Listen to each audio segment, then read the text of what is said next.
As I stepped off the train and onto the platform, a chill ran down my spine.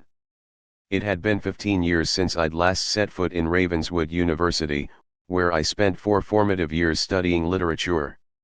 The reunion was supposed to be a chance for old friends to reconnect and reminisce about better times. But as I looked around at the sea of unfamiliar faces, I couldn't shake off the feeling that something was amiss. I made my way through the crowds, exchanging awkward hellos with acquaintances who seemed just as out of place as I did. We chatted about our careers, families, and lives since graduation, but beneath the surface, a sense of unease lingered. It started to dawn on me that we were all hiding something, secrets, lies, or perhaps even darker truths.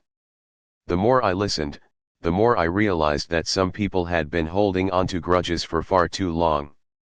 As night began to fall, the university's grand hallways came alive with a strange, flickering light. It seemed to emanate from nowhere and everywhere at once, casting an otherworldly glow over our faces. The air grew thick with tension as we gathered in the old lecture theater, where Professor Everett had taught us about the darker corners of literature. His words still echoed in my mind: the stories you tell yourself can be just as deadly as any horror novel. Suddenly, it seemed that his warning was more than a mere metaphor.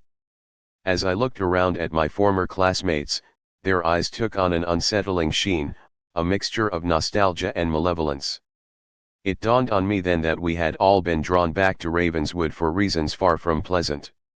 The reunion had become a twisted celebration of our collective guilt, each one of us trying to convince ourselves that the horrors we'd faced were just figments of our imagination. But as I watched them close in around me, their faces twisted into cruel grins, I realized that some wounds never truly heal, and that Ravenswood University was still very much alive, waiting for its next victim. The university reunion was supposed to be a celebration of the past. A chance for old friends to reconnect and reminisce about their time at college. But as I walked through the crowded hallways, I couldn't shake off the feeling that something was off. At first, it seemed like everyone was in high spirits.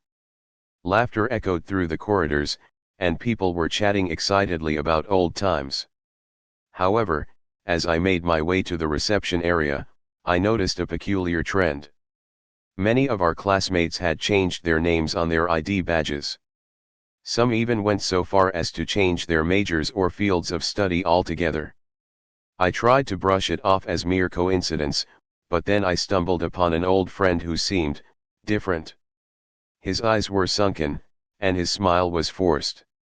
When we caught up, he mentioned that he had been studying abroad for the past 5 years, but when I asked him about his major, he hesitated before saying something that sent a chill down my spine: "I'm not really sure what I studied."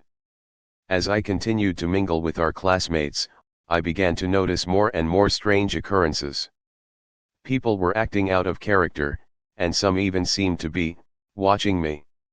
The air was thick with an unsettling energy, and I couldn't help but wonder if something sinister had been lurking beneath the surface all along. As I stepped onto the campus of Ravenswood University, I couldn't help but feel a sense of nostalgia wash over me. It had been 15 years since my graduation, and yet it still felt like just yesterday that I was walking these very same halls with my friends by my side. The reunion committee had promised an evening filled with reminiscing about old times and catching up on each other's lives. But as the sun began to set, casting long shadows across the quad, a sense of unease crept over me. The group of us gathered in the grand auditorium was comprised mostly of students who were now middle-aged men and women, all with their own families and careers. As we sipped our drinks and exchanged awkward small talk, I couldn't shake the feeling that something was off about this reunion. It started when one of my classmates mentioned a tragedy: the death of several students in a tragic accident on campus many years ago. But what struck me as odd was how little anyone seemed to remember it. The stories were hazy and fragmented, with some claiming they had never even heard of such an incident. As we made our way through the evening's festivities, I began to notice strange looks exchanged between my classmates: a fleeting glance here, a nervous laugh there. It wasn't until we stumbled upon an old yearbook photo that things took a dark turn. There, in black and white, was a picture of us all smiling together on graduation day, but one face was missing, our classmate who had died so many years ago. The realization hit me like a ton of bricks. The reunion committee must have deliberately left him out to avoid confronting their own guilt over what happened that fateful night. And as I looked around at my friends, now all smiling and laughing together once more, I couldn't help but wonder, had they really moved on from our tragedy? Or were we just pretending to be okay when in reality, the darkness of those memories still lingered, waiting to consume us whole?